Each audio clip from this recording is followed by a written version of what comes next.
நான் தேவனுடைய பிள்ளை. இது பகுதி 2. நான் கர்த்தருடைய பிள்ளையானபடியினால் அவருடைய வாக்குத்தத்தங்கள் எல்லாம் எனக்கு உரியது. அவருடைய வாக்குத்தத்தத்தின்படியே நான் கர்த்தருடைய சந்ததி என்று அழைக்கப்படுவேன். ரோமர் 9:8. கர்த்தர் என் சுதந்திரமும் என் பாத்திரத்தின் பங்குமானவர். சங்கீதம் 16:5.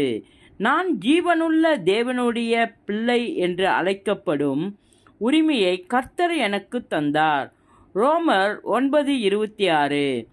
பிள்ளைகளுக்கு பெற்றோர் பொக்கிஷங்களை சேர்த்து வைப்பது போல கர்த்தர் எனக்கு மேன்மையான பரலோக பொக்கிஷங்களை சேர்த்து வைத்திருக்கிறார்.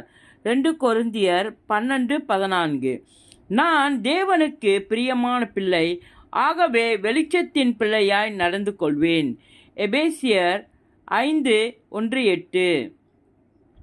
நான் தேவனுக்கு மாசற்ற பிள்ளை, ஆகவே கோணலும் மாறுபாடுமான சந்ததியில் நடுவிலே குற்றமற்றவளாய் கபடற்றவளாய் நடந்து கொள்ளுவேன். பிலிப்பியர் 2:15.